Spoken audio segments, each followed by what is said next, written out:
think that she brings deep expertise and experience in Indigenous issues at a time when it's very relevant to the Supreme Court. Tonight, reaction to the appointment of Canada's first Indigenous Supreme Court Justice. And one of the things that I often see when working in emergency situations is people get overwhelmed, and so they just get paralyzed. Freeing up a paralyzed system, the Canadian Medical Association elects its first Indigenous president. It shows that peace and friendship treaties, pre-Confederation treaties, don't follow provincial lines. Redrawing the centuries-old treaty maps to include people who were always there.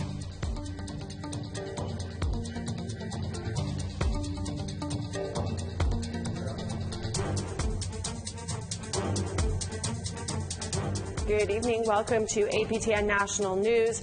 The Supreme Court of Canada has its first Indigenous person on the bench.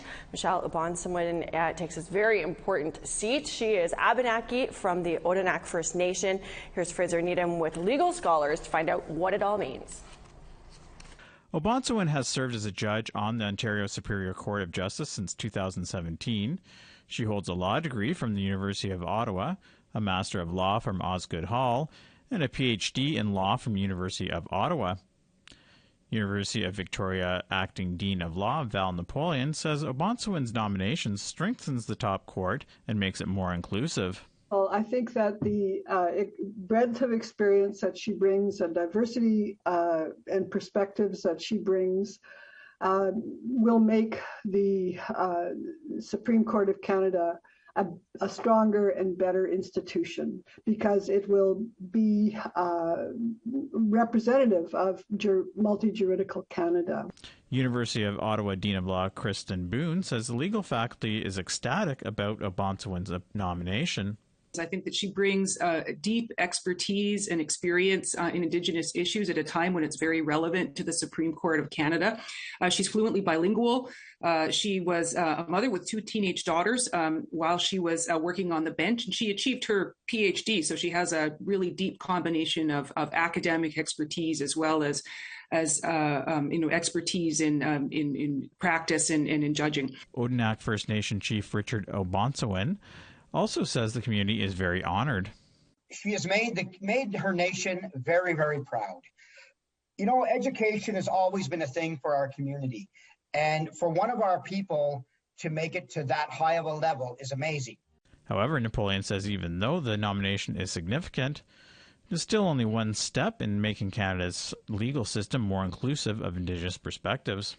I think that it's a signal, like through government, through business, across this land, that there's potential, that there's more to learn, that there's more to do. This is a step, right? There's lots more work to do. The communities are engaged in the hard work of rebuilding their Indigenous legal orders. Obansawin will replace Justice Michael Moldaver, who officially retires on September 1st. Fraser Needham, APTN National News, Ottawa. The National Centre for Truth and Reconciliation is adding a new member to the team this fall, and it's a familiar face.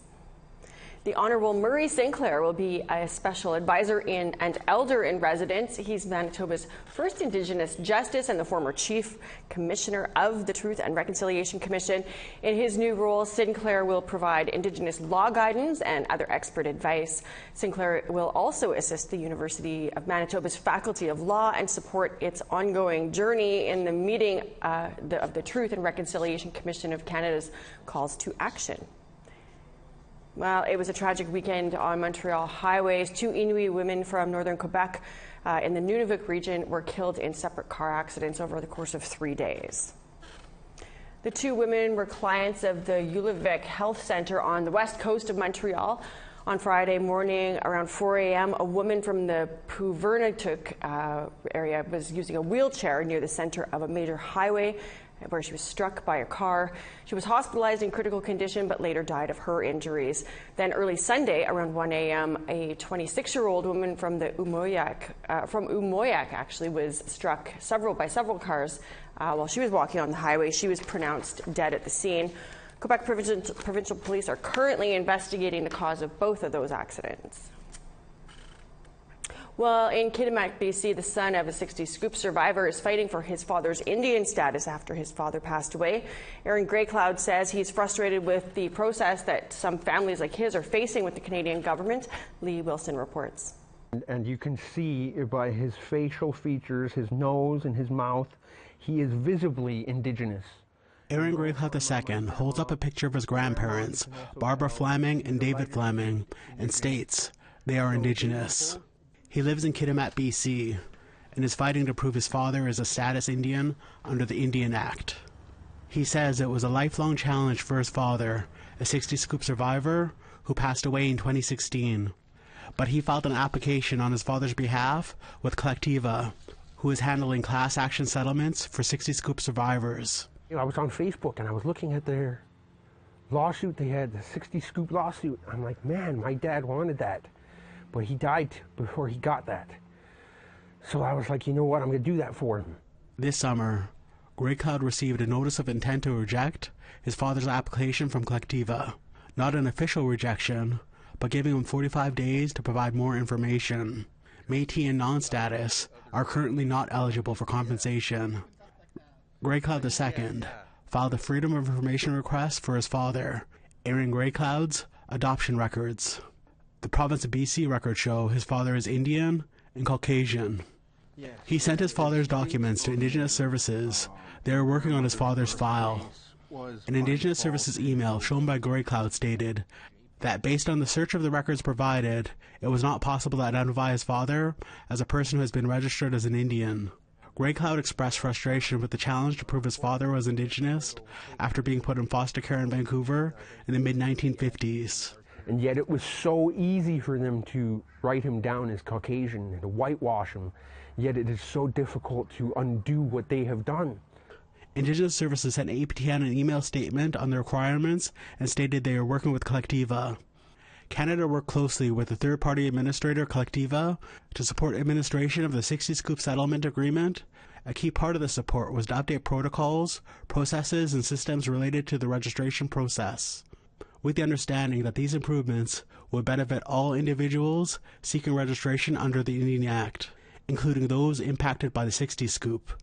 Anyone who believes they may be eligible for registration is encouraged to apply. Greycloud II says his father's fight for registered status was a major frustration before he passed. He will wait to hear back answers from Indigenous Services Canada. He is sad that if his father's case is successful, he won't be here to witness it. Even if they do accept his application, I regret that he's not here to accept it, to be able to revel in it a bit, to be able to feel the victory. Greycloud II is raising awareness of his struggles in hopes it brings justice for his father and other 60 Scoop survivors facing similar circumstances across Canada. That he didn't want revenge. He wanted justice, you know, and that echoed through my life on the times where I was so frustrated at this process, at having my history taken from me, where I as a young man, I do remember wanting revenge, and my dad sitting me down and telling me, that's not the path. You know, that's not going to bring the change we need. Lee Wilson, APTN National News, Kitimat. We need to take a short break, but still ahead, we talk to the new head of the Canadian Medical Association, an Indigenous doctor who is fighting for change. Stay with us.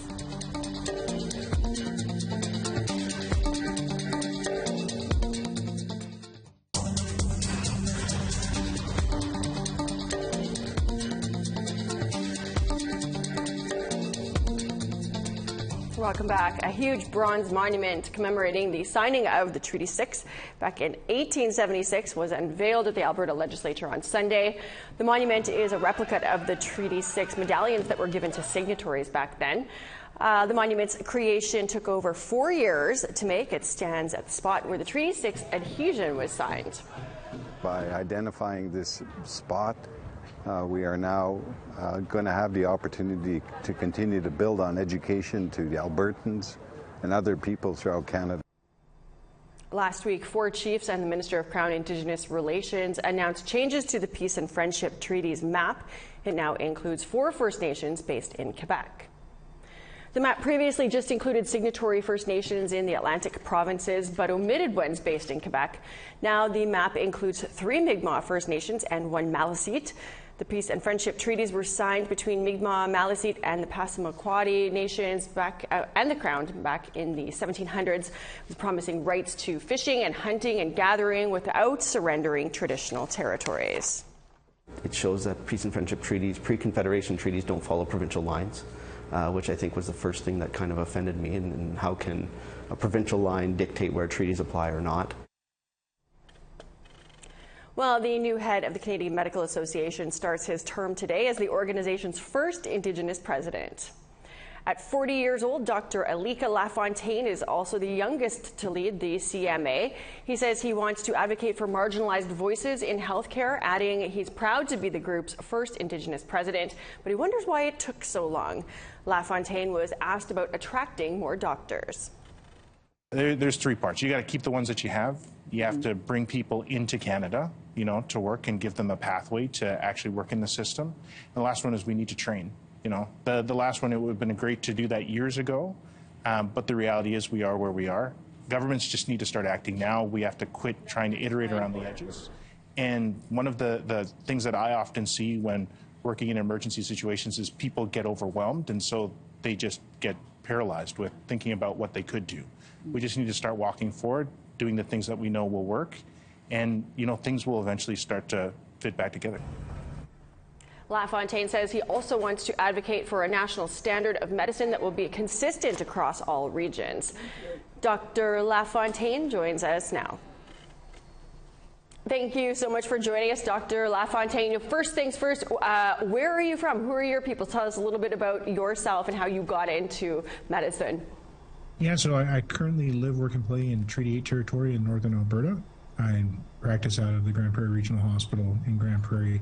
I'm originally from Treaty 4 territory in southern Saskatchewan, Métis homelands. I'm Métis with OG Cree ancestry and also Pacific Islander on my mom's side. I love it. In Canada, the projected lifespan for our people is 14 years shorter than for a non-Indigenous person.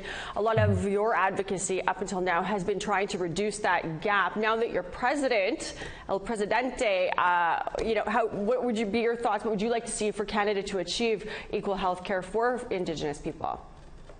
So we always talk about what we can learn from Indigenous people, and I'll tell you there are a lot of learnings that the healthcare system can receive from Indigenous people in the midst of the crises we're having right now. In Indigenous health, we're all used to crises in our communities, cycling shortages of physicians, lack of resources, not having the things that we need or the places to receive care in places that are close to where we live and where our families are. Yeah. And that crisis is now spread across the country, and persons in rural areas off reserve and outside of, Métis homelands and other places, they're feeling the same sorts of pressures, and it's even spreading into the cities. And so, our approach to crises, where we double down on seeing each other as people, where we come together and we actually find community-based solutions that are informed by the people who actually experience the harm or experiencing the pain. That's a template for making sure that we move forward and actually make effective change in Canada. Yeah. Right now, Canada, we're seeing all these shortages, like you've said, like we've seen in First Nations forever. Is it even possible to reverse the trend that we're seeing? There's not a machine that makes doctors and nurses, right? How do we get more people doing it to address this massive shortage?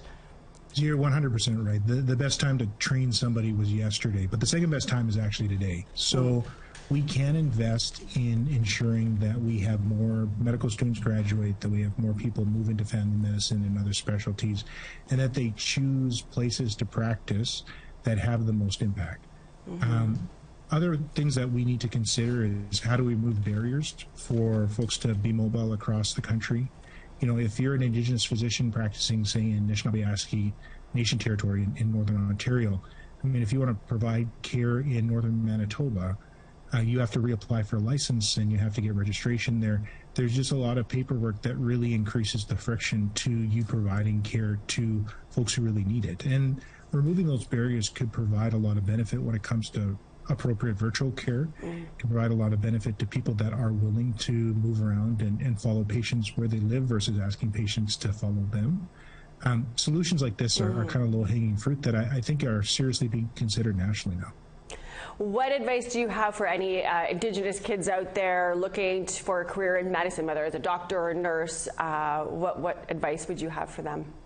You know, I'll share with you the same advice that Tom Dignan gave me. He was a family physician from Ontario that was recently inducted into the Canadian Medical Hall of Fame.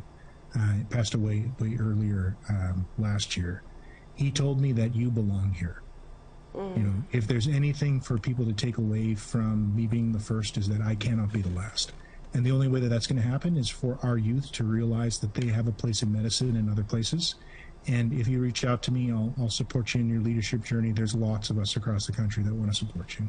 I love this. Well, thank you so much. We are proud to have you in the top spot there and for joining us here today. Thanks so much. Thanks for having me. We need to take another break, but when we come back, actor Michelle Thrush from the hit film Prey. Stay with us.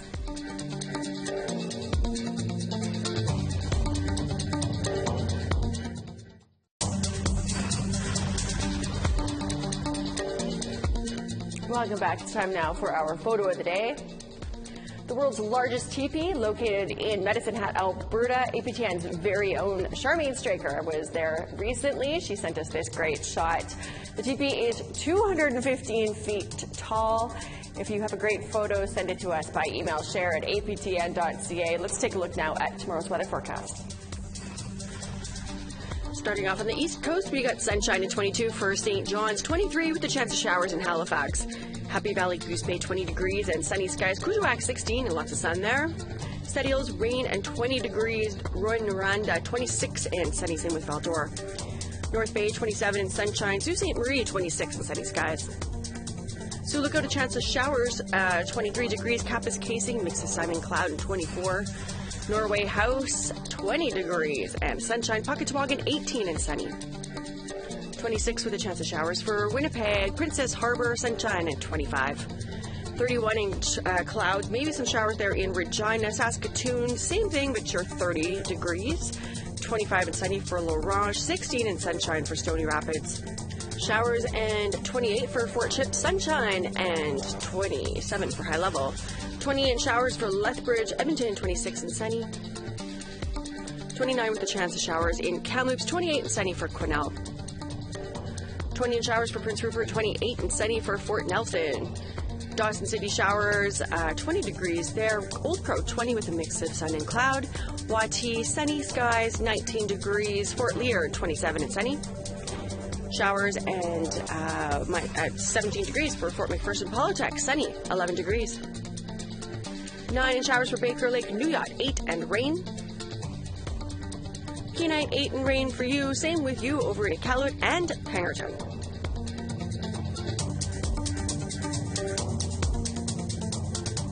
The newly released sci-fi film Prey has been making big waves. The Predator sequel was filmed on the Stoney Nakoda Nation west of Calgary. 95% of its cast is Indigenous. It's set 300 years ago in the Comanche Nation. Calgary's Michelle Thrush plays Aruka, who is the mother of the main character. Daryl Stranger caught up with her to chat about this smash hit. Michelle, thank you very much for joining us here today. Thanks for having me. Can you give us a brief rundown about Prey?